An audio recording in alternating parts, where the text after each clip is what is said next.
Hello, everybody. Welcome into the Apples and Genos Fantasy Hockey Podcast.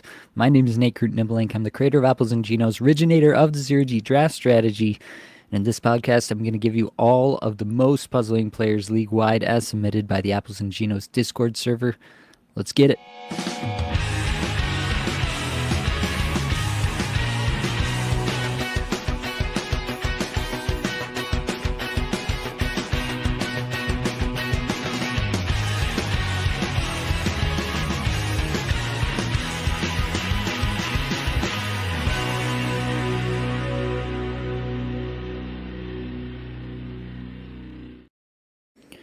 Hello, everybody. Welcome on in. We got Michael in the chat. What a trooper. Still doing podcast and YouTube with a busted knee. Knee is not totally busted. I missed a game. We had a week off at Christmas with how the schedule worked with the arena being closed on the day that we normally play. And then I missed last week, but I think I'm trending towards being in for the upcoming game this Friday. Apparently, one got it checked out. Apparently, there's no dreaded ACL tear or anything crazy. It's just like a bone bruise, and there's swelling inside there, and it's still working its way out. But it's been feeling a little better the last couple of days, so I think I'm trending towards playing in the next game for my team in Beer League. Steve's in here. Happy New Year. Hashtag Zero G Master. What's your take on a Guenther plus E. Carlson trade for Yossi? 1 year league. Already have Marchenko and Marchessault at right wing. Can only start 2 per night. I think I kind of like that. There's maybe some different point setups where I could see it go the other way. It's not, I don't know if it's a dunk, but it's definitely one I'm into. In general, I do think Yossi's a pretty good buy low at the moment. Blake and I talked about Yossi, so I think that's a good shit there. I think I'd go ahead with that one. Toronto Dave's in here. Hashtag 0G. Appreciate you stopping by. Justin, thoughts on Macklin rest of the season? Is the sample size we have enough to consider him the real deal? Metrics have been great. Yeah, I think we do have enough of sample size, and even going back into all of the body of work that we have from him before he got to the NHL, what he's able to do at a young age in the NCAA. You look at any of the analytical models that try to project player performance. He grades out like a superstar, grades out looking like Jack Eichel, Austin Matthews, all these kind of comparables. So absolutely, I think Macklin Celebrini is the real deal. I think really it's just how fast he became the real deal. That's a bit more of a surprise, I guess. But for sure, I don't think there's any doubt in my mind, at least. Macklin Celebrini is the real deal. I will say that depending on your fantasy playoffs, you may want to take a look, and you may actually want to trade him away. If your fantasy playoffs, I'm going to look this up real quick just so I'm getting this right, but I believe if your fantasy playoffs are weeks 22 to 24, the absolute last games of the season go through Yahoo's week 25.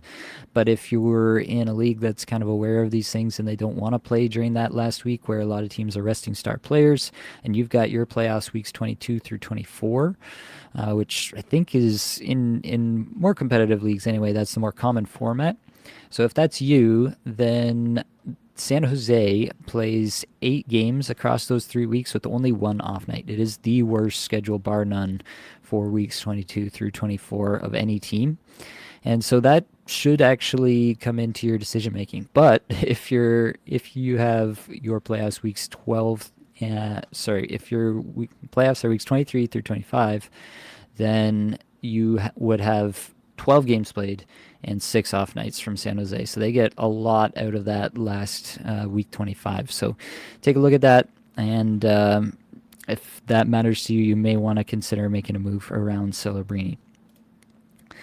Just don't pull a Demko with regards to the knee. Yeah, hopefully I don't have a joint problem or whatever whatever the hell it is that Demko's got going on. CG's in here. Drouin, Bennett, Fiala, Rust, or Ronka rest of season, 12 team points. Hard for me to go against Rust right now. Feels like he's just so locked in there no matter what happens there. I just can't imagine a scenario in which he's not top line, top power play playing 20 minutes a night. And you can't really say that for all the other players. I think Fiala probably has a higher ceiling, but less certain deployment. I think Voronkov could also have higher ceiling rest of season, but again, not as sure about the deployment. Steve says, thanks, heal up, feel better. Thank you. CG says, great pod, best fantasy hockey content out there. Appreciate you gassing us up. That actually reminds me, while you're here, I see there's 23 people watching at the moment. If you could click like, subscribe, drop these comments, it helps the live stream gain some traction, I'm told, with the algorithm, for whatever that's worth. Matt's in here. Happy New Year, Nate. You're the man. No, you are. Tofu Tomo, how do you like Voronkov? Worth a pickup over Tippett? Yeah, I mean, with how hot Voronkov is at the moment, underlings are good. I think I would go Voronkov over Tippett at this exact moment in time. Rest of season, it's more of a conversation, but I'm probably still taking Voronkov with the chance that he gonna continues this pace a little bit longer, or maybe even the full season in a best case scenario. CG, is Orlov a hold as fourth final D-man? I think he's a hold for this week. You get 4 games played, Tuesday, Thursday, Friday, Sunday. Carolina plays this week. So it's a hold through this week probably, but I don't think you have to hold him, for the rest of the season. Michael, should I trade Natchez for Dougie? That's an interesting one. Dougie has been performing better as of late, and we'll get into that. He's one of the highly requested puzzling players. I think I'd hold on to Natchez there, though. I think I feel more confident in his deployment, at least at this point. Yeah, I think I'm holding on to Natchez. Ian, to your point on fantasy playoff schedule, would you move Wallman for Doughty? Yeah, if you have San Jose in weeks 22 through 24, going from San Jose to Los Angeles, which plays 11 times with 3 off nights, getting 3 extra games out of Doughty. Yeah, I think 3 extra games out of Doughty is probably better than what you'll get out of Wallman. So it makes some sense. I mean, to some extent, I'd like to see Doughty back and see the deployment, see if they're easing him back, see if there's, just I want to see something from Doughty before I make that deal, probably. But I like where you're going with it. I think the logic makes sense. And if Doughty, comes back to where he's at my projection for him, then yeah, I think if he's on power play 1 at my projection, then I do think that would be a good trade. Jordan, hey Nate, thoughts on Braden Point rest of the season? Worried about his shooting percentage and shot volume? Yes. Short answer, yes. I'll throw it in here for now. Braden Point, he's got a goal, 6 points in his last 5, 20 and a half minutes average time on ice, 168 shots per 60, 130 individual scoring chances, 4 per 60, 65 on ice Corsi, 4 per 60, 79 on ice scoring chances, 4 per 60.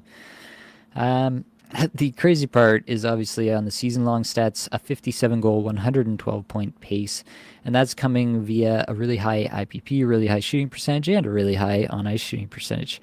So, yeah, that's the part that's a little bit hard to stomach, a little bit hard to really sign off on and say, yeah, absolutely, you can keep this going for the rest of the year. That is going to be... It's going to be tough for him to continue. I just want to check what I had his IPP at to start the season, because that part might not be so crazy. It might just be the rest of it.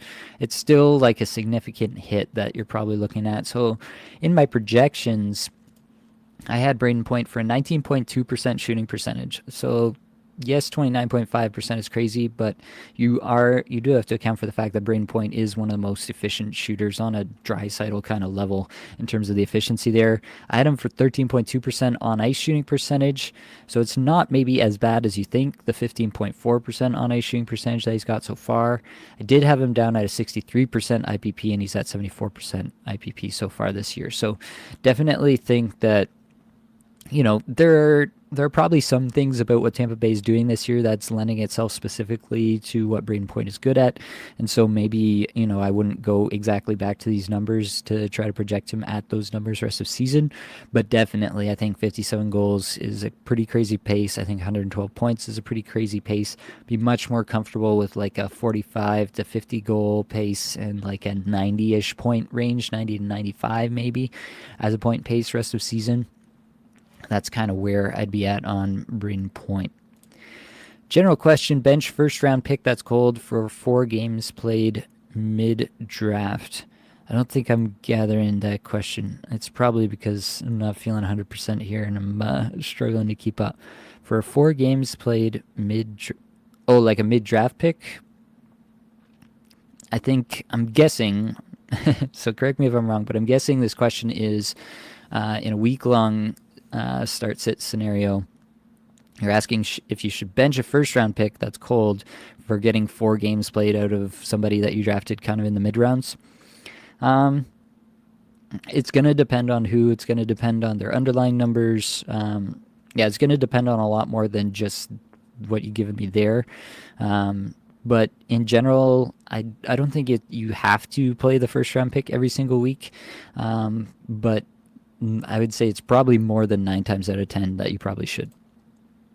Ian, I know it's a couple months out, but will you and Blake be doing an episode in the near future on trade targets specific to teams with good/great playoff schedules? I usually do touch on playoff schedules specifically for Patreon members. Patreon members already have access to the schedule tool where I've already broken that down. And then another thing that I'm doing, I was intending to do it tonight, but I'm not feeling 100%, so I'm going to push it to next week. But next week, after puzzling players for the supporters tier, Apples tier, and Geno's tier on Patreon, all 3 tiers, I'm going to be doing a kind of mid-season buys and sells. So if that's of interest to you, $2 a month, you can get in there, you can tune in for that episode, and you can get back out. If you really only want that, that's fine with me. So yeah, that is something that I'll be doing pretty soon, and then we'll probably be doing some more content around playoff schedules as it becomes more and more imperative, I guess, moving forward. Bruno says, what's going on with Batherson lately, and is Granlund done? We can throw those 2 in real quick, talk through. Drake Batherson, just 2 assists, no goals in his last 5 here, 17 minutes, just over. The underlying numbers look real bad here. In the 300 shots per 60, individual scoring chances 4 per 60. Still on a 28 goal, 78 point pace because he's been pretty hot before. So some of this is just regression coming home for Batherson, but the underlying numbers are not encouraging either. I don't think he's dead in the water. Most likely he does get better at some point. They have been changing around the lines a lot as of late in Ottawa, and so maybe he's not meshing very well with his line mates.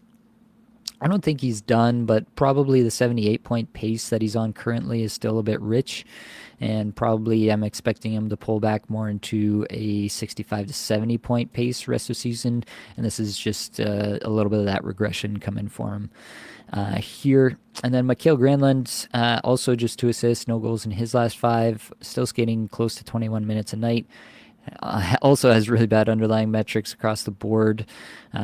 He tends to do that and just live off sheer average time on ice and then efficiency, but definitely this is a bad stretch for him. And also a player that was overperforming earlier. He's on a 23 goal, 72 point pace right now. That's not like that far off where I'd have him as long as he's on the Sharks. But the thing is, it would not shock me whatsoever if Granlund is a pretty prime trade deadline target for some contending teams. And he'll go to a team and there's probably no way he's on a top power play unless they have injuries. And so if that's the case where he's just like a second line left winger power play 2, you're going to get nothing out of Mikael Granlund for fantasy purposes. So I do think he'll rebound as long as he's in San Jose, but I don't think that he's necessarily a guy that I expect to continue to be a really good player for the entire season. Michael, are you covering Noah Hanifin? Worth pickup. I can throw Noah Hanifin in for a moment. He's got 2 goals, 5 points his last 5, 22 and a half minutes average time on ice. 63rd shots per 60 amongst defensemen in these 5 games, 52nd individual scoring chances 4 per 60, 55th Corsi 4 per 60, and 33rd in on ice scoring chances 4 per 60. Now on a 13 goal, 44 point pace. I'll double check, but I'm going to guess that that's not that far off where I had him in the early going, although I think I did project him with a little bit more power play time than he's seen so far. Yeah, I had him with 18 power play points, and that got him to 48 points as a pace for the season. A little bit more average time on ice than he's gotten as well. So yeah, he's hot right now. He's kind of regressing positively at the moment, but overall, I'm not super stoked about Noah Hannafin. The 12% on ice shooting percentage is probably a touch high.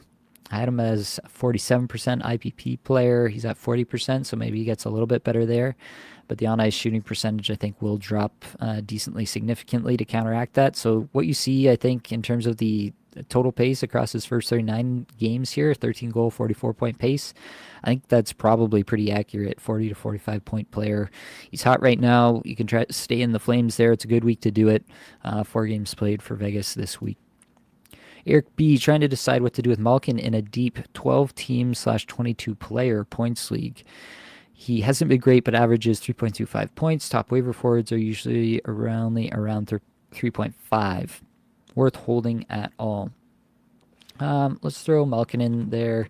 They've been doing weird stuff with the power play, as you probably know. The last game here, I think that most of the big guns were on the other line, but it was Carlson and Letang on the back end with Malkin, but it was Kevin Hayes and Drew O'Connor as the other forwards, while Crosby, Raquel, Rust, and Bunting were all on the, I guess what you would call the top power play unit with Matt Grzelcyk on D. So it's a weird look for sure. He's still getting 18 plus minutes. He's got 3 points in the last 5. It's not terrible. The underlying metrics are pretty bad. 338 shots per 60, 305 individual scoring chances for per 60. But he is up there at 46 in on-ice scoring chances for per 60. So that's not terrible. 16 goals, 64 point pace. It's not that far off. I think you can expect him to be around what that average, you're saying 3.25 points in your league. I think you can consider him to probably be around that for the rest of the season. You'd like to see him back on power play 1 with Crosby, basically whatever power play that Crosby's on, obviously. And that would be better for him. But I think that Malkin is fine. He's definitely not exciting, and his upside's pretty capped as long as he's away from Crosby on the power play. Matthew Barzal was dropped in my league. I hope I get him, or should I cancel my claim? No, I would hope that you get him as well. Barks, hey Nate, hope you feel better. What's your prognosis on Mark Stone? Could throw Mark Stone in. He's got 3 goals, 5 points in his last 5, 19.5 minutes. Average time on ice, 176 shots per 60, 109 individual scoring chances for per 60. 59th in on-ice scoring chances for per 60 is pretty good. 33 goal, 108 point pace. He's only played 25 games though. Like the shooting percentage is pretty high here, right? In the 20.8% shooting percentage. What did I have him for at the beginning of the year? Mark Stone I had for a 13.8. So you're getting an extra 7% right now there. 18.1% on ice shooting percentage is outlandish. I had him for 11.2 at the start of the season. Even if you factor in that he's playing with Eichel this year, which was not something I baked in a whole lot into my projections, I still think that comes back down a fair bit. The IPP is pretty much in line with what I had. He's getting more minutes as of late. I guess it's not that much, right? 19.5 versus, so it's not too much. A little closer to 19 before. I think that's about right. I think the 108 point pace is not going to stick around. The 33 goal pace is probably not going to stick around. I think you're probably looking at a guy who's going to be in the 25 goal range in terms of pace from here on out, and probably going to be more in the point per game range from here on out. Just kind of eyeballing the numbers here. That's where I'd place him rest of season at the moment. Monster, hold Letang for rest of season, or is he a drop? Definitely don't think you have to hold him for the rest of season. Whether you should hang on to him for this moment in time is another question. It's a 16 goal, 38 point pace for Letang. Still skating good minutes, 25 plus in these 2 games that show up here. Obviously, he's missed some time. If what he's done for you so far has been above the kind of the drop line in your league, then I would hang on. But if it hasn't, then there might be some other options out there available to you. Like if it's a 10-team league, probably there are better options available to you. But in 12-team and above, Letang, I don't think you have to drop. Maybe there are better options that will come available, and he is that drop for you. That's definitely possible. He's kind of fringy in that way for me at the moment.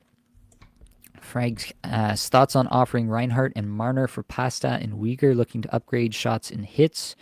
Um, I don't hate it. In a Cats league, Uyghur's a pretty special player, honestly, in a Cats league, right? I'm gonna throw him in here because I haven't actually checked in on his paces as of late. Only 2 assists in his last 5 here, but the underlines are not bad. It's an 8 goal, 42 point pace, but obviously a lot of Uyghur's contributions come via the bangs that he provides in your Bangers Cats leagues. Um, I don't hate it, but I feel like you're giving up a little extra. If you, I guess it depends if you can afford to give up the shots to do this deal. And if you can, then maybe I would. If you don't need to give up that much to get it done, then maybe you're okay. Um, yeah, I'm kind of on the fence, I guess, is where I'm landing. I'm sorry that doesn't help you out, but it I guess it depends to me how badly you need those shots and hits. There might be some better moves to make out there, I guess, is where I'm landing. Matt, I'm looking to move Konechny. Philly seems to have a weak playoff schedule. Who would be a target? I was thinking Miller, Bangers Cats format. Yeah, Miller would work. There's definitely some interesting players out there that you can look at. Just thinking about here, who was I was thinking about, and who actually has a playoff schedule. If that's kind of your aim here. Um, for Konechny, you should be able to get a pretty decent haul. Um, I don't think Nico Heischer, assuming you're weeks 22 through 24, and you can correct me if that's not correct. Philadelphia, sorry, I just want to compare. Yeah, Philadelphia's 9 games, 3 off nights, weeks 22 through 24. And then, I was going to say that a decent one for one would be New Jersey. You get a little bit more off nights with Nico Heischer.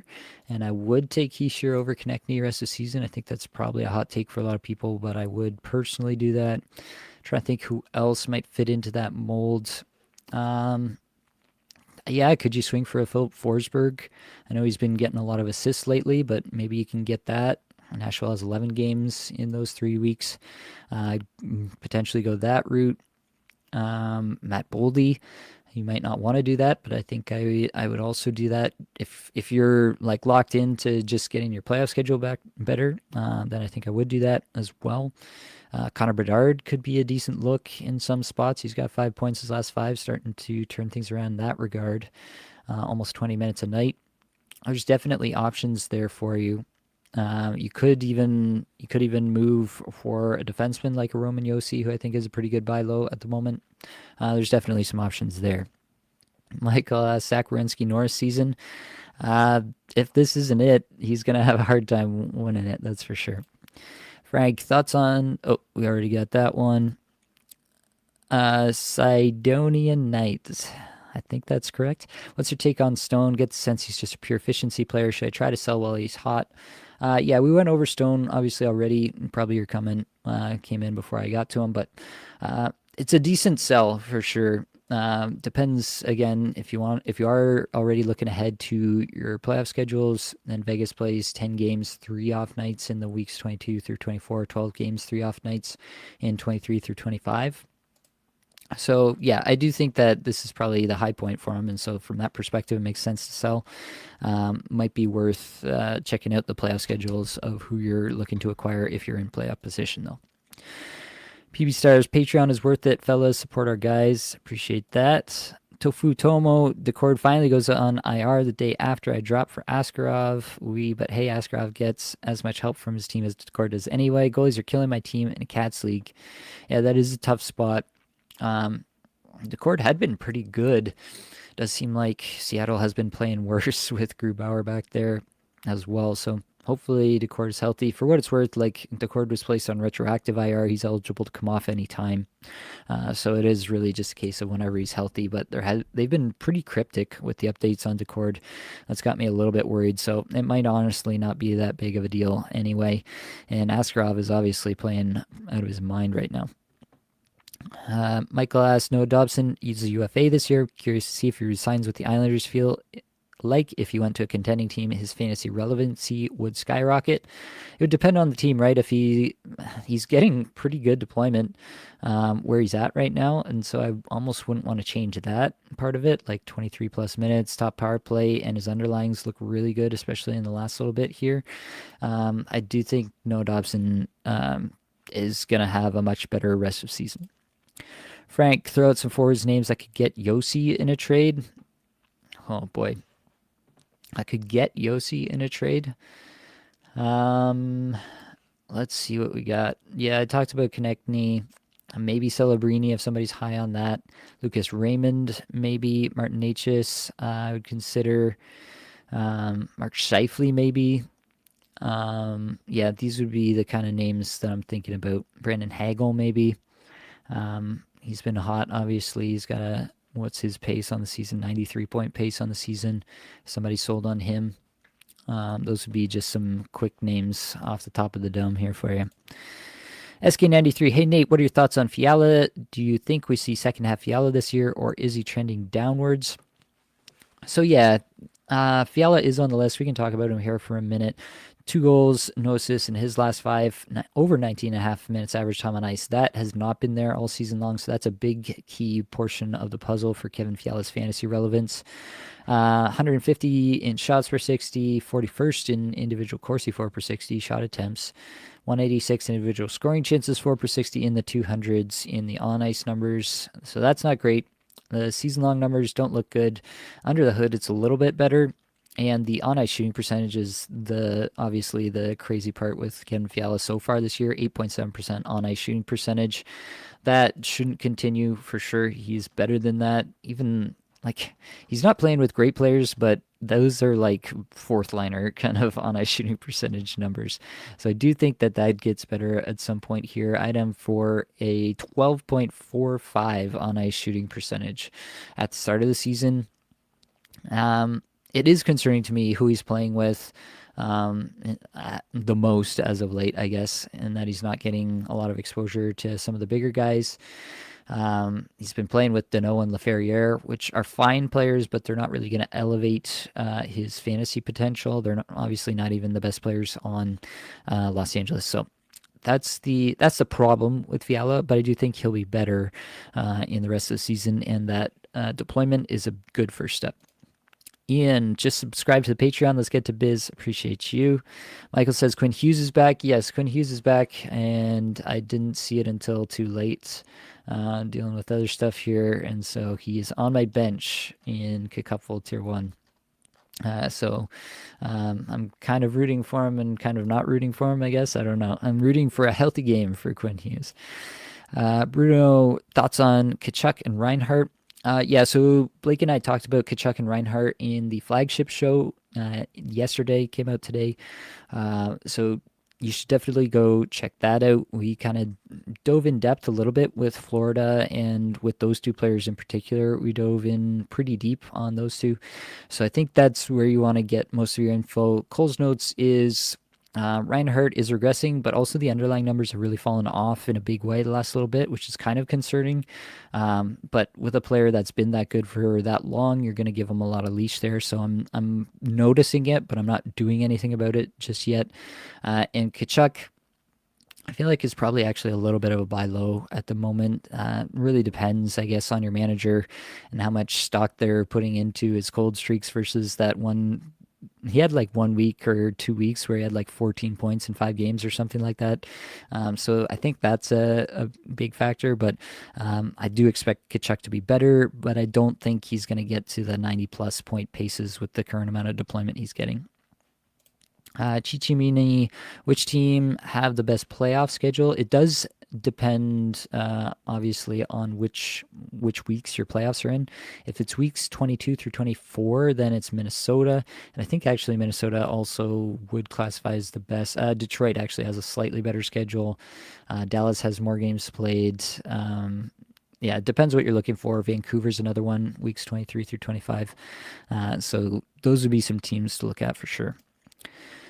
Michael, did Kaliev's stock tank now that he's in New York Rangers? I mean, it was pretty much in the gutter already, so Yes, I mean, it's not a good place. Maybe, I guess, if he can get on the Zibanejad line and he can find some chemistry there, maybe.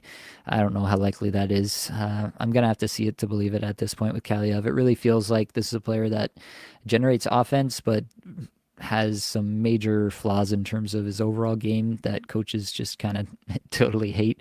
And so I'm not optimistic about his stock anymore. If you could redraft today, what round would take Yossi in basically Cacuffle scoring?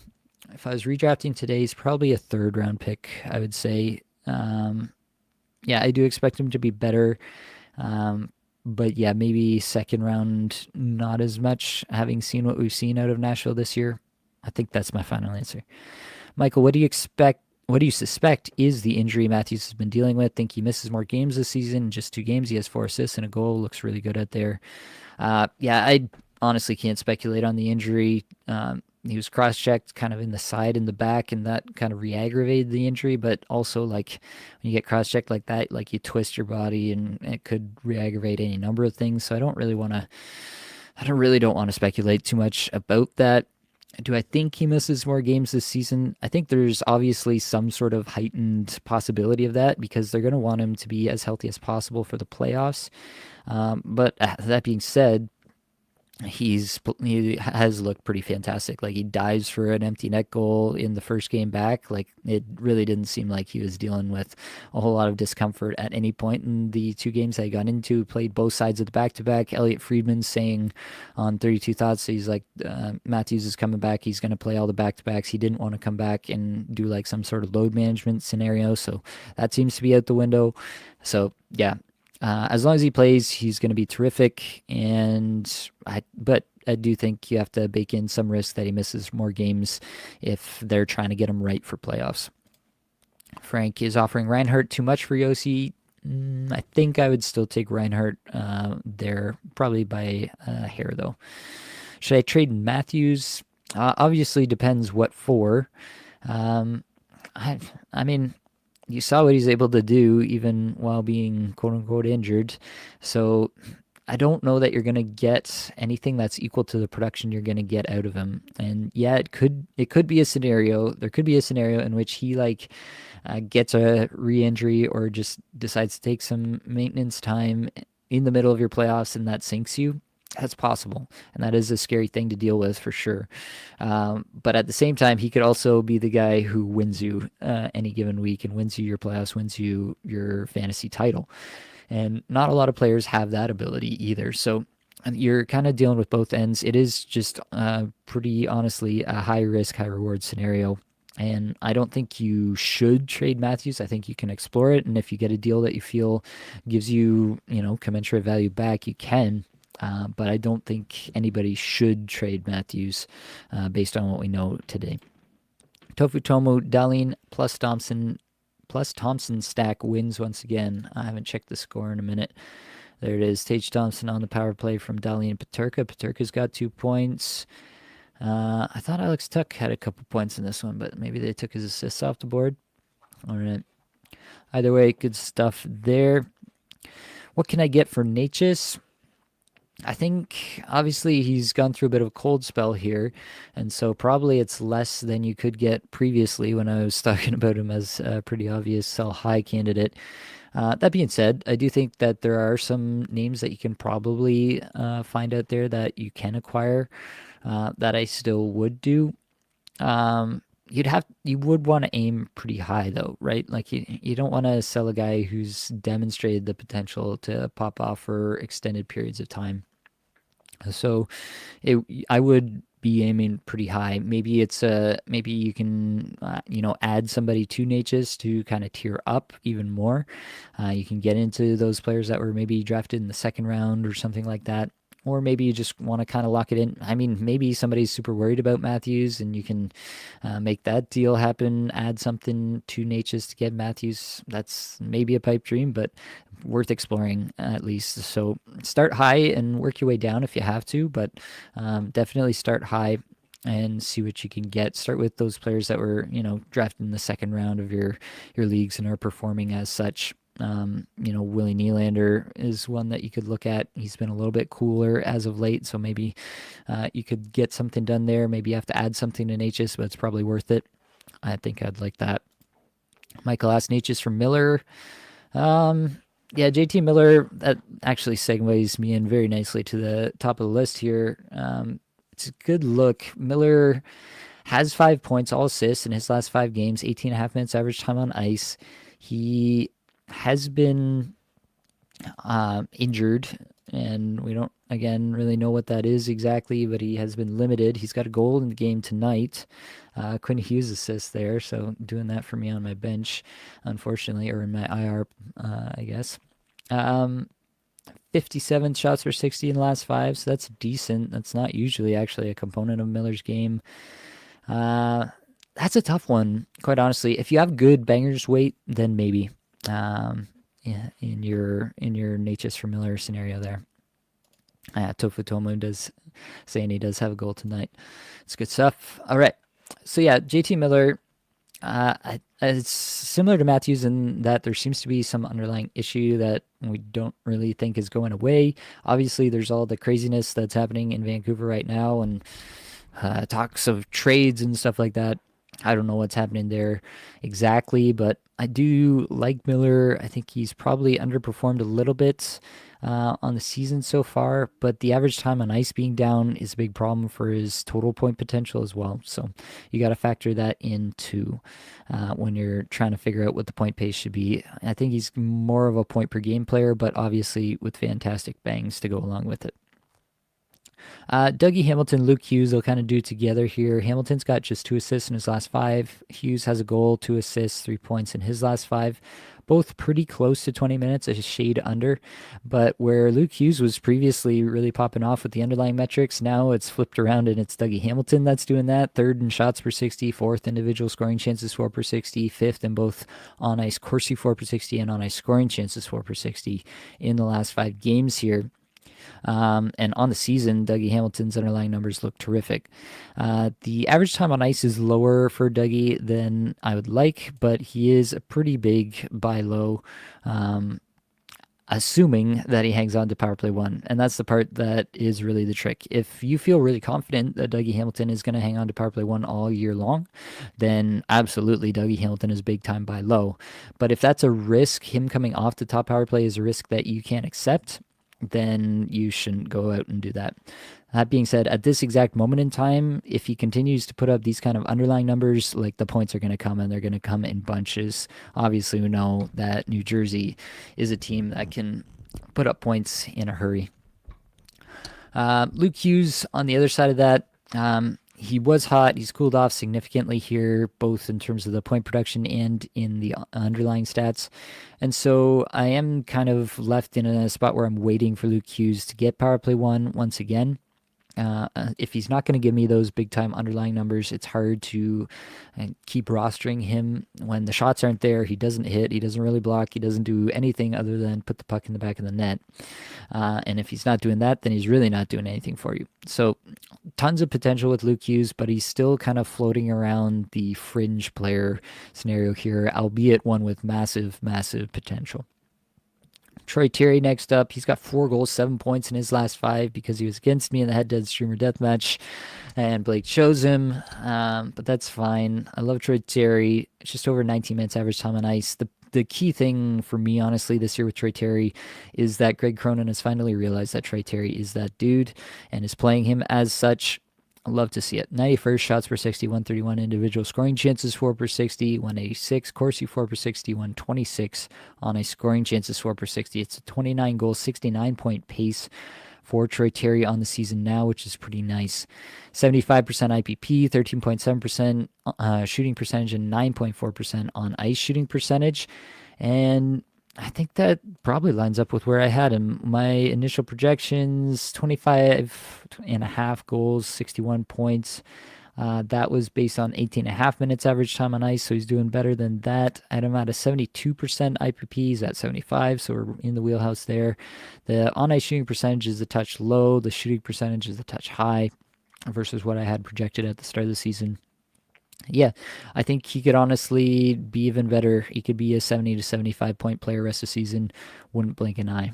His teammate there, Jackson Lacombe, 2 goals, 4 points in his last five, over 22 and a half minutes average time on ice, 33rd shots per 60, 82nd individual scoring chances, 4 per 60, 82nd as well in on ice Corsi, 4 per 60, and 68th in on ice scoring chances, 4 per 60. He's made himself a fixture on the top power play there for Anaheim. They did do some weird stuff in this last game, but I believe he was still on the Troy Terry unit, which is the one that I want all my players to be on if I'm thinking about them for fantasy. I do like Jackson Lacombe in this current setup. The good minutes he's getting, the good power play that he's on. I like all of that. I am completely unconvinced that it lasts, even another week. It could last all season, and so it's really just a guy that you're like, wow, I'm getting great production out of this guy. I didn't think I was going to get anything out of, and you just hang on to him and let it happen to you for a while until it goes away, and then you drop him and you don't feel bad about it. So that's where I'm at with Jackson Lacombe. Jared McCann, definitely one that people want to know about. Yeah, this is this is what that's painting me personally. Down to 17 and a half minutes average time on ice in the last five with only 2 goals to show. 140th in shots per 60, 29th in shot attempts per 60, 245th in individual scoring chances, 4 per 68, not great, and in the 300s in the on ice numbers, which is really not great. So what do we do with Jared McCann? Even strength, he's been playing with Stevenson and Burakovsky. He is still on the Vince Dunn, Jaden Schwartz, Stevenson, Oliver Bjorkstrand power play. It's a decent spot to be. Really, I wanted to see this average time on ice stay high for a while there. He was getting 18 plus, closer to 19. And now it's back down to 17 and a half, and I don't like that. Maybe I should double check that he's just in the last little bit, he didn't miss some time in any individual game, and I'm not kind of misspeaking there. No, it has been pretty much that's the case, yeah.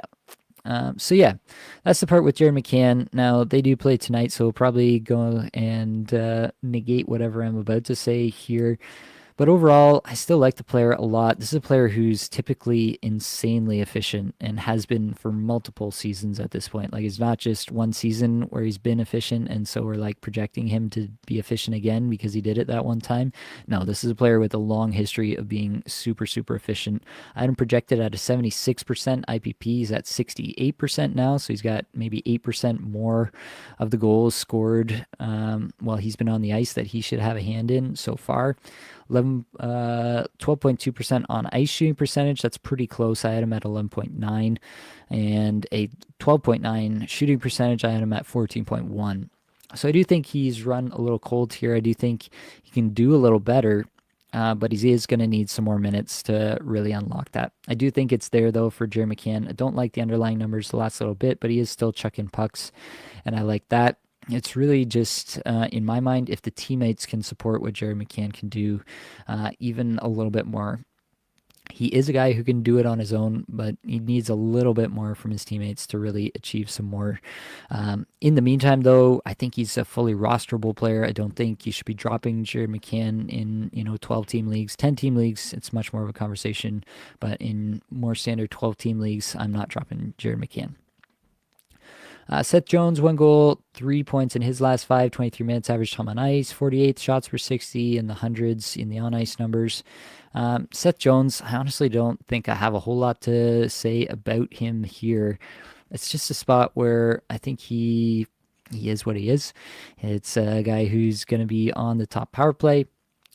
He's going to skate a ridiculous amount of minutes, and he's going to wind up, he's on, in the 24 games he's played, he's on a 10-goal, 44-point pace. That feels kind of about right to me. Yeah, I think that's pretty much exactly what Seth Jones is in this version of the Chicago Blackhawks. Let's keep it moving. Let's talk about Timo Meier. Blake and I did talk about Timo Meier, so you should go back and check that out. Cole's notes here is Timo Meier, lots of potential. Underlying numbers, while not terrific as of late on the season, are absolutely, top of the line across the board. Really, the problem is the lowered ice time.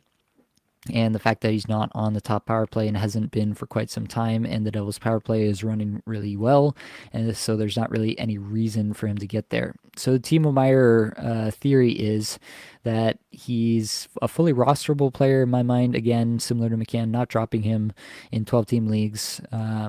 Maybe in 10-team leagues you could entertain it, but even there, I'm probably hanging on. He brings a lot in terms of shots and hits as well, so it's not just the point production that you have to rely on with Timo Meyer, which is a nice feature.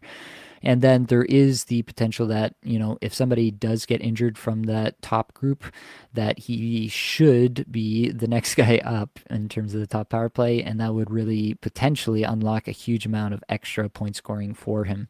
He has been very efficient on power plays in the past, both in New Jersey and in his previous stop in San Jose. So I still like Timo Meyer. I think he's got a lot of potential. If you can't afford to wait for that potential, maybe you can look at trading him off. But if you can, then I would, because I do think all it takes is one bounce his way, and he could be on top power play and being a league winner come playoff time.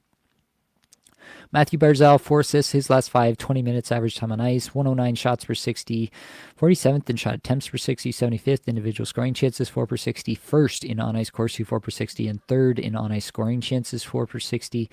On the season, Barzal has played only 19 games, only has 10 points. It's a 13-goal, 43-point pace. He is second in Corsi, 4 per 60, and fourth in on-ice scoring chances, 4 per 60 on the season. 48% IPP is actually ridiculous. That's not going to sustain. He is definitely due for some positive regression on that front. I had him for 73% IPP, so you can do the math. It should be much, much better. 6% shooting percentage. I had him for 10.4.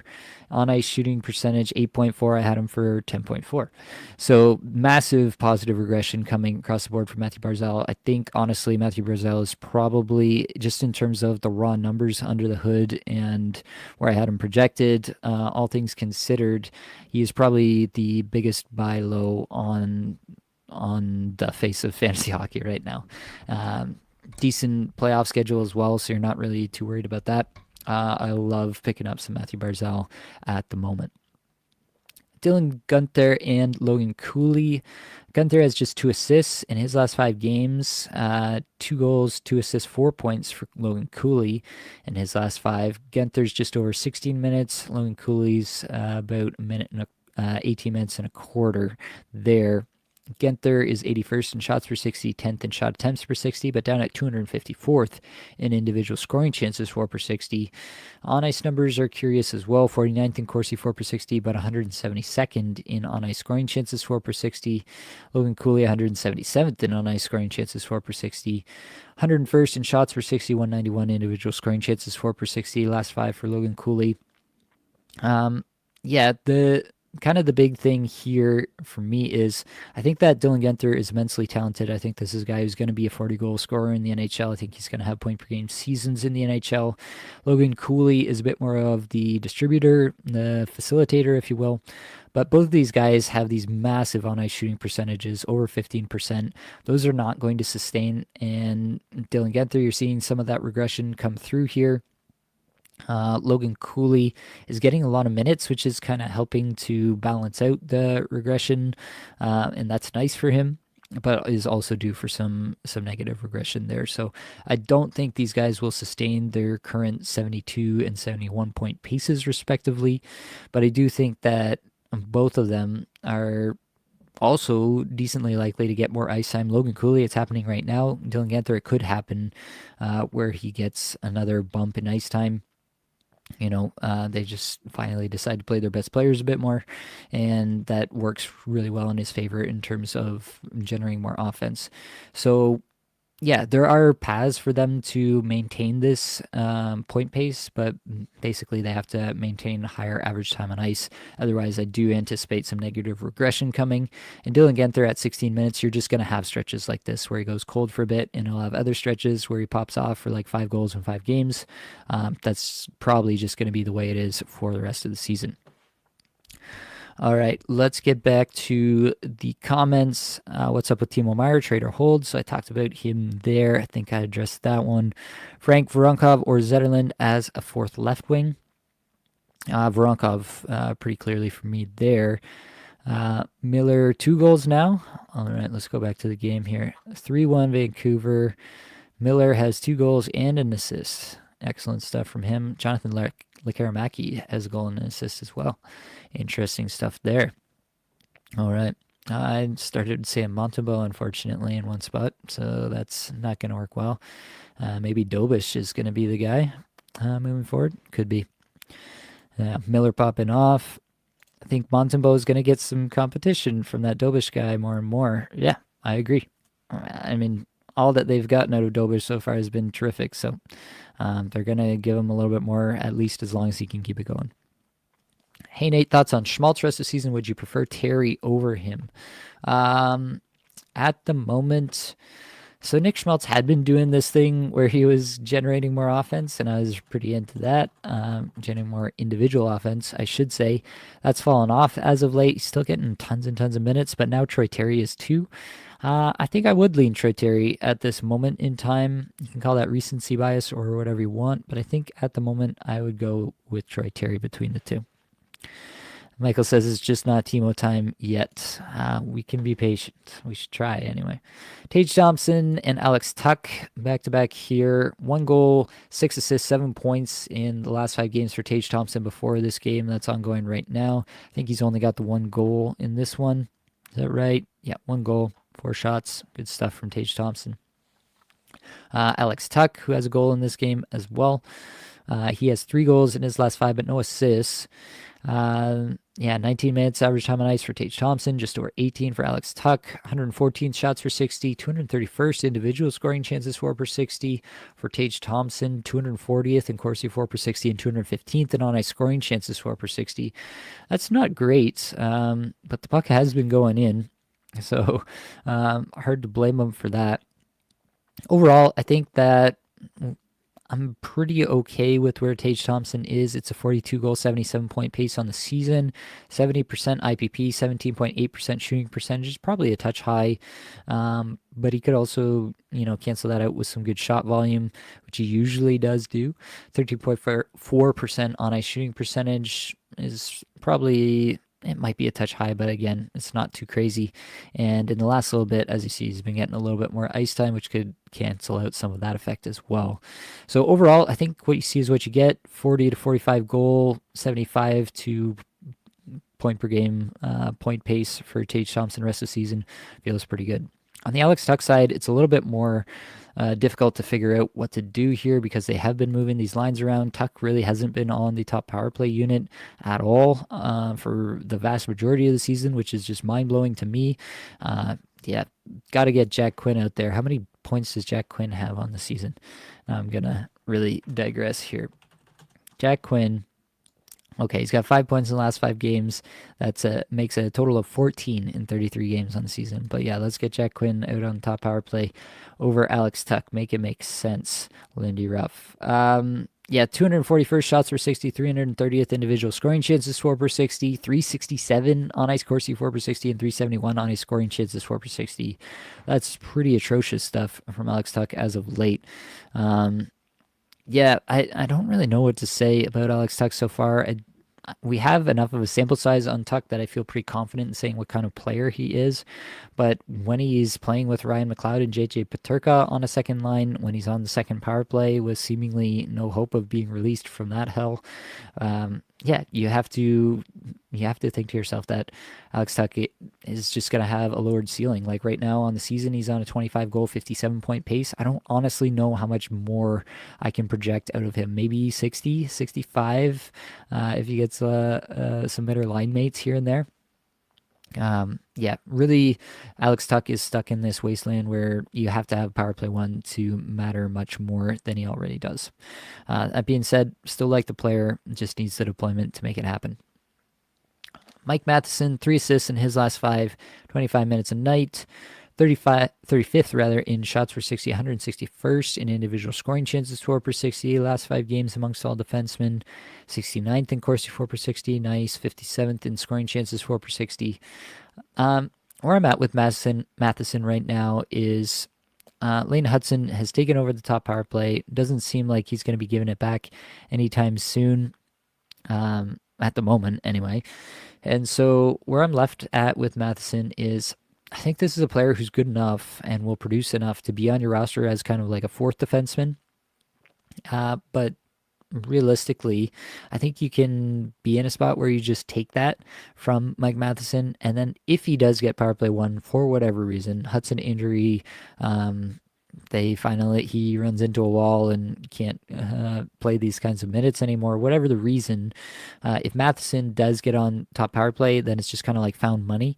And I think everyone is really off of Mike Matheson at the moment, and I'm not like completely off of him. I think that he's a perfectly serviceable third or fourth defenseman in a lot of fantasy lineups. Montreal plays 11 games in weeks 22 through 24, so he has a good schedule there. I'm not going to be mad at that. So overall, I think that Mike Matheson is actually a player that you probably want on your teams right now at cost, if that makes sense. At the cost to acquire, he's probably a buy. Marco Rossi, 3 goals, 9 points in his last 5 games here. Again, a player that Blake and I talked about on the flagship show, so go check that out. Over 20 minutes, he's been skating top line minutes, 31 goals, 76-point pace on the season. Been running quite hot in terms of the shooting percentage, especially 21.1% shooting percentage. 74% IPP does feel a little bit hot as well. 12.4% on ice shooting percentage, maybe a little bit hot, but not unreasonable for the kind of top line exposure he's been getting. Altogether, I think that Rossi is a good player and probably will be rosterable for most of, if not the rest of the season, especially with that really nice playoff schedule that Minnesota has in your fantasy playoffs. So there's that aspect of it too. The big question for me is if he gets bumped off the top power play when Kaprizov comes back and everybody's healthy. My guess is that yes, he does. And so that will obviously take a big bite out of his fantasy potential. But I still think that if he is getting Kaprizov exposure at even strength, that might be enough to keep him fantasy relevant. Joel Eriksson Ek from the same team here, 1 goal, 4 points in his last 4. 20.5 minutes average time on ice, 64th shots per 60, 61st individual scoring chances, 4 per 60 in the mid 100s in the on ice numbers. It's only 26 games played for Joel Eriksson Ek, but it's a 19 goal, 54-point pace on the season. Low numbers in terms of the efficiency. Last year he had kind of high numbers in terms of his efficiency, so maybe he's getting some regression season by season now instead of within the individual games of each season the way it should be. Overall, I like Joel Eriksson Ek. I think they are probably going to try to split these lines. I've talked about it a lot. Once Kaprizov is back, play Eriksson Ek with Boldy and play Rossi with Kaprizov. That's my guess at this point. If that comes true, that probably limits Joel Eriksson Ek's absolute ceiling potential just a little bit, because obviously you want Kaprizov exposure if you can get it. The guy's one of the top 5 offensive talents in the league right now. So that's kind of the problem there. But as long as he's on top power play, I think Joel Eriksson Ek is plenty fine player that you're going to want on your rosters, especially again come that playoff schedule for Minnesota. The bigger question is, are you valuing him at what he did last year, or did you have a little bit more sober expectations for him this year? I still think that there's a lot left here, and I do think that Joel Eriksson Ek is a buy at the moment. Kevin Fiala, we talked about already. So let's move on to Noah Dobson. 1 assist in his last 5 games, just over 23 minutes average time on ice. 4th in shots per 60, 16th individual scoring chances, 4 per 60. 1st Corsi, 4 per 60. 8th on ice scoring chances, 4 per 60. Dobson has absolutely been lighting up the underlying numbers. 4th in shots per 60 amongst all defensemen on the season as well. It's only resulted in a 10 goal, 41-point pace so far on the season. But I do think that better days are ahead for Dobson, much like I said about Matthew Barzal. I think Noah Dobson is one of the bigger buy lows amongst all defensemen at the moment. Valery Nichushkin, I think he's still currently injured. I didn't see any new updates today. But 1 goal, 1 assist, 2 points in his last 3, over 18 minutes, average time on ice, 30th in shots per 60, but 277th individual scoring chances, 4 per 60. When you only have a 3-game sample, you get some pretty weird stuff like that. So that is why I try to take a little bit bigger of a sample when doing these. Yeah, overall, I think that Nichushkin is probably, a 65-point player. The thing with Colorado, like I've said a million times, is whoever's on the top power play gets this massive boost, and whoever's not gets a massive downgrade. And so they tend to rotate through their guys in that regard.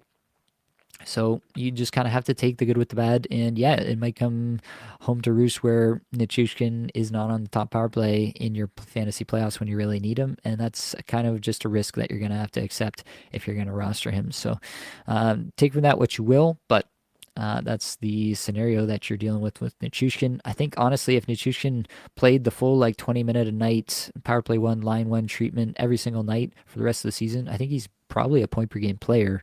But I have very serious doubts that he'll actually do that. Matthew Nyes, 4 goals, 6 points in his last 5 games. Actually, all of those points are coming in just the last 2 games. 19 minutes average time on ice, 52nd.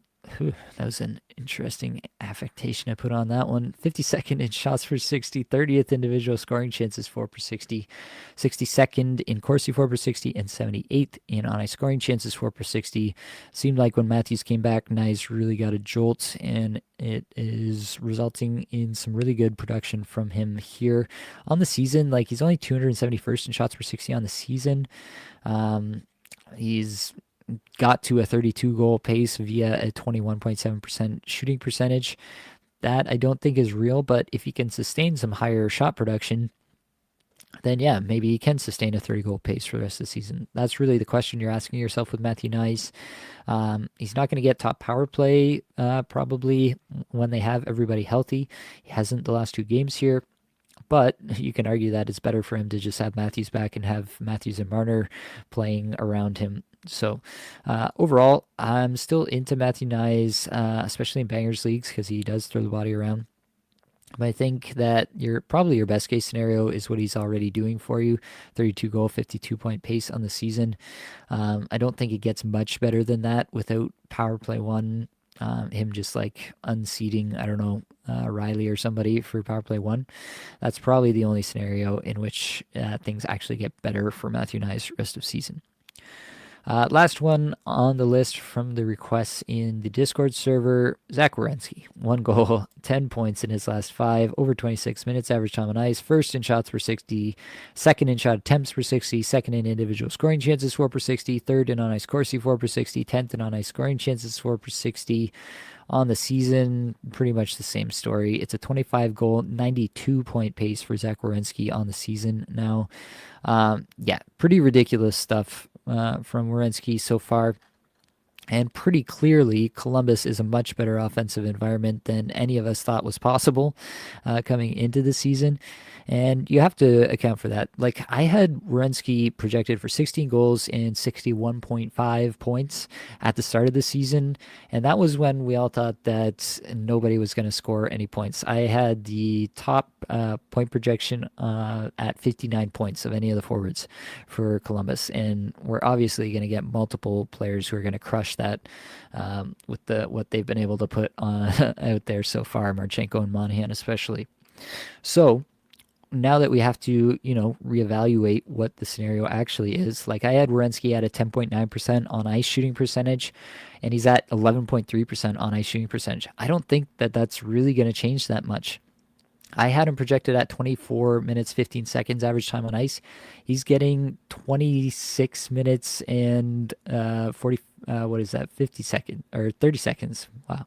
Can't do the math. Roughly 26 and a half minutes average time on ice. That's what he's gotten so far this year. So had another boost there, and his rates really haven't suffered with the additional minutes, which is something that you might look for. So all that to say, like, you do have to adjust, even if I had used my baseline expectation for what the Blue Jackets were coming into the season. Just adding those extra minutes alone would have pushed Werenski into the 65-point range, 65-plus point range. And now you add on top of that that we really can't expect that this is just a much better team and a much better offensive environment than what we anticipated before the season started. And now all of a sudden you're looking at a guy who does have 75 to 80, point per game potential in this season, in this current iteration of the Columbus Blue Jackets. So I truly believe that Zach Werenski is a top 5 fantasy defenseman, probably top 3. Quinn Hughes and Cale Makar would be the only two that I could conclusively, and even Hughes, I don't know if it's conclusively take over Werenski right now. So, yeah, that's where I'm at. Top 3 fantasy defenseman, rest of season, Zach Werenski. All right, let's get back to the comments, and then I'm going to get out of here. What the heck is going on with J. Rob's minutes? He'll go from 20 to 15 minutes, and I think he does better with less minutes. Yeah, it's been that. That's kind of been the same scenario all season long. Yeah, in the last game he had 20 minutes and only had the one shot on goal. The game before he had 15 minutes. Like 2 games before he had only 15 minutes, just over, and he put together 5 points in those 2 games. So yeah, it's kind of a weird scenario, but that is just kind of how Dallas plays. It really does depend on each individual night, what Peter DeBoer is feeling with his team, who he puts out there on any given night and gives those minutes to. And unfortunately, that's just something that you have to live with if you are a Jason Robertson rosterer at this point. In the end, like, it's averaging out to 18 minutes a night, which is not terrible. But yeah, I think that I'm still betting on him as like a point per game player rest of season, but I can't bet on him for really anything more.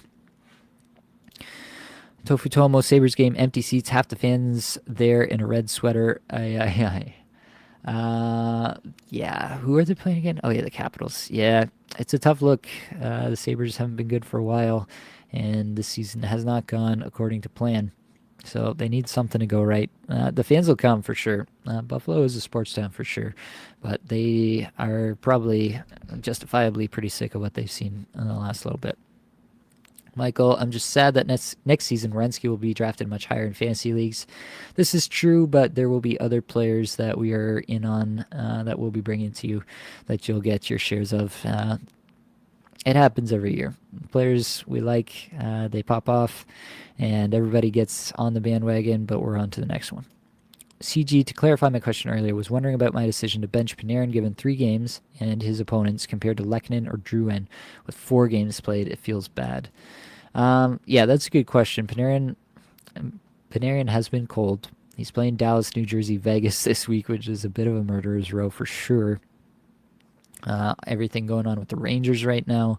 It's a good question from that regard. Colorado's playing Florida, Chicago, Minnesota, Winnipeg, so not exactly an easy slate outside of Chicago for Colorado either.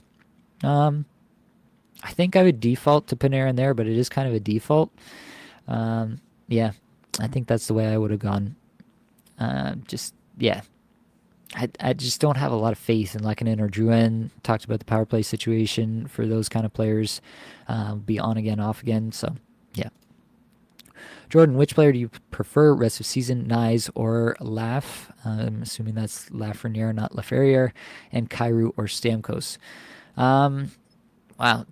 I think Lafreniere is more talented than Matthew Nyes, probably, at least at this stage in their career.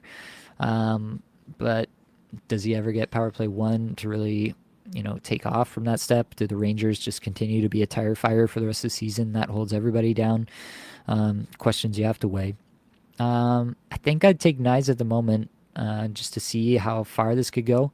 But I do have it in the back of my mind that Lafreniere, I think, is the better player as of today. Kyrou versus Stamkos. So again, if your playoff schedules mean something to you, Nashville plays 11 games in weeks 22 through 24, and the Rangers only play 8 with 2 off nights, so it's a big difference between the two. Or sorry, not the Rangers. Got to go to St. Louis here. Why did I think that Kyrou was on Rangers? That was bad. Kyrou, 10 games played, only 1 off night though. So there is a little bit of difference there between Stamkos and Kyrou. But Kyrou's playing a lot better and playing a lot better under Jim Montgomery specifically. And that's got to count for something, right? New coach comes in, he's absolutely popping off. Second in individual scoring chances, 4/60 amongst all forwards in the last 5 games, 6 points to show for it. I think you have to take Kyrou at the moment. CG Evison, Coach of the Year, no question. Hard to argue with that at the moment. Thoughts on Marchenko rest of season? I can throw him in here. Kirill Marchenko. He's got 4 goals, 6 points. His last 5, over 21.5 minutes average time on ice. Ridiculous. Double digits in all of the good stuff there, so we like to see that. It's a 35-goal, 88-point pace for Marchenko at the moment. 65% IPP, 14.3% shooting percentage, 13.6% on-ice shooting percentage. Honestly, I don't have a strong reason to think that Marchenko is going to be much worse than this. Maybe he comes back down a little bit to, the 75 to 80 point range as a pace rest of season, but if he's going to get 21 minutes, maybe not. I'm a big fan of the player, and I don't have any reason to think it's not legit. Michael says J-Rob is last season's Tage and Werenski is last season's Dobson. Yeah, maybe. Sorry, late joining. Did you already go over Jamie Benn already by any chance? We have not, but we can. Jamie Benn, 3 goals, 6 points his last 5, 8th in shots per 60, first individual scoring chances for per 60, absolutely blowing up right now, over 18 minutes with the injuries they have there. For me, Jamie Benn is in a spot right now where he's getting a lot of minutes, which is not something he's really ever gotten, not ever, but last 2 or 3 seasons he hasn't really gotten in Dallas. Now that he's getting it and he's performing really well, I really like Jamie Benn. Do I think that it lasts much longer? Definitely when players start to come back. I don't think it lasts. So that's the problem for me with Jamie Benn, is I don't think it lasts, but I am going to enjoy it while it's here. If you do find a way to trade high on it, I would explore that option. But yeah, I think that it's a good look for Jamie Benn right now. The underlying suggests that he's doing the right things to generate these kind of points, but I can't envision it lasting too much longer. Till Futomo, appreciate the live stream. Appreciate you. Also, if you get the chance, Ekblad, wondering if he's still a hold while power play 1 on Florida. Yeah, basically my calculus on that situation is that Ekblad is a hold as long as he's on the top power play, and you drop him as soon as he's off. 11th in individual scoring chances, 4 per 60. Second in on-ice scoring chances, 4 per 60 in the last 5 games. Florida as a whole has just been really cold as of late in terms of goal scoring, so I'm not going to sweat it too much. Jordan, thanks for your help, Nate. Feel better soon. Appreciate that. Sidonian also saying, thanks for your help. Keep an eye out for back spasms after your knee heals. I do appreciate that. Actually, I have had some, I don't know if they're spasms exactly, but some lower back stuff going on since I've been hobbling with the knee. Insiders now saying Murky going to Rangers. Murky. Who's Murky? Am I that far out of touch that I don't know who Murky is? Oh, okay. Kyrou. Next comment. Kyrou to the Rangers. That would be interesting for sure. It'd be a good spot for him. Could play with Panarin maybe. Be interesting to see, but yeah, I don't know how they'd make that work either with the contracts and everything. Carter asks, what are your expectations for Durzi when he returns? I don't think that Durzi takes over top power play, and so he's not really been a player that's been efficient outside of power play time. So I'm not really expecting much out of Sean Durzi when he comes back. I do expect he'll get a lot of minutes. I think he'll help the team. But he'll be a pretty fringy player, Dmitry Orlov-esque maybe. To kind of draw a quick comparison there, that would be kind of my baseline as of right now. Frank, would you agree Brady Tkachuk is the best shots/hits player in the league? Yeah, it'd be pretty hard to contest that at the moment. I mean, Kiefer Sherwood is shooting a decent amount and hitting out of his mind, so maybe you could argue that depending on how much you want to weight one versus the other. But yeah, I think that's a fair statement. All right. I think we've made it through everything that we had on the list here. So I appreciate everybody hanging out. But yeah, that's going to be all that we've got for this episode. Hopefully it brought you some value. I hope you get a little bit better at fantasy hockey today. All the advanced stats you heard today, saw today, came from Natural Stat Trick, a terrific free resource. Many thanks to the band. They're there for supplying the music for the podcast. Be sure to check out their Spotify as well. That's it, folks. Much love.